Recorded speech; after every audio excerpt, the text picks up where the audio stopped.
क्या यूपी में दोहराया जाएगा असम मॉडल? राम राज्य कहने वाले उत्तर प्रदेश की सत्ता के लिए बीजेपी जंग मैदान में उतरने वाली है और यही सवाल आजकल यूपी की सियासी फिजाओं में यक्ष प्रश्न बनकर घूम रहा है। जैसा कि आप सब जानते हैं, अगर सब ठीक रहा तो उत्तर प्रदेश में विधानसभा चुनाव अगले साल की शुरुआत में कराए जाएंगे। इसी चुनाव को लेकर बीजेपी समेत सभी पार्टियों ने अपनी अपनी रणनीति पर मंथन करना शुरू कर दिया है। उम्मीदों और आशंकाओं के हर पहलू को उलट पलट कर देखा जा रहा है। सत्ता में बीजेपी है और सबसे ज्यादा टेंशन में भी वही है और खबरें आ रही हैं कि बीजेपी के अंदर खाने में सब कुछ ठीक नहीं है। कम से कम जिस तरह से डिप्टी सीएम केशव प्रसाद मौर्य पिछले कई दिनों से बयान दे रहे हैं, उससे संदेश कुछ ऐसा ही जा रहा है।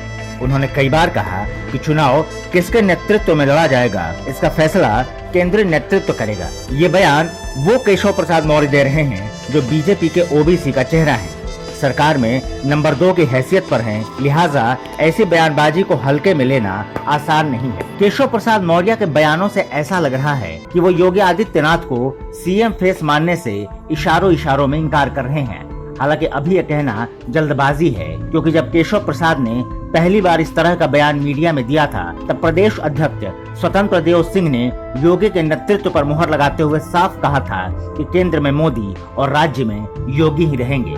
लेकिन सियासत में कुछ भी पानी की तरह साफ नहीं होता। बयानों के मतलब पल पल बदलते रहते हैं।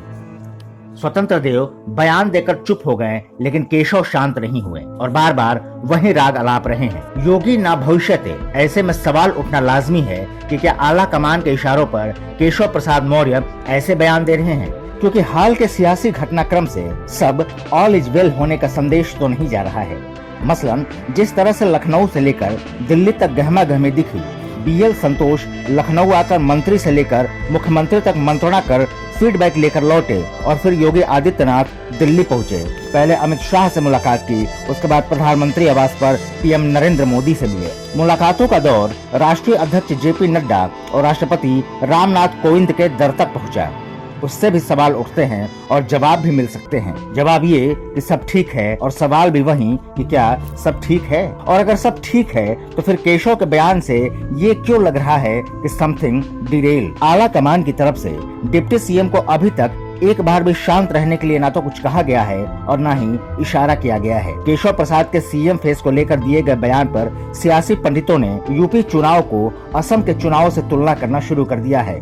कहा जा रहा है कि असम की तरह ही बीजेपी चुनाव मैदान में उतरेगी, मतलब बिना सीएम फेस का ऐलान किए हुए। असम में पिछले मुख्यमंत्री सर्बानंद सोनोवाल के नेतृत्व में इस बार चुनाव नहीं लड़ा गया था। यही वजह है कि सूबे में जब बीजेपी को फिर से बहुमत मिल गया तो सोनोवाल की जगह हेमंत बिस्वा शर्मा को मुख्यमंत्री बना दिया गया। कुछ ऐसा ही यूपी में भी हो सकता है। हालांकि इस पर कयास लगाना अभी जल्दबाजी होगा, क्योंकि योगी आदित्यनाथ का अपना आभा मंडल है और जिस तरह से वे लगातार काम करते रहते हैं, उससे उनके भी फैन फॉलोइंग की संख्या में पिछले 5 सालों में काफी इजाफा हुआ है। वैसे एक बात तो साफ है, यूपी विधानसभा चुनाव बीजेपी के साथ साथ योगी आदित्यनाथ के लिए भी काफी अहम है। देश का सबसे बड़ा सूबा अगर बीजेपी के हाथ से निकल गया तो दिल्ली की राह आगे चलकर काफी कठिन हो जाएगी, और अगर योगी आदित्यनाथ फिर से सत्ता में लौटते हैं तो भविष्य में लुटियंस जोन्स के लिए उनकी दावेदारी काफी मजबूत हो जाएगी।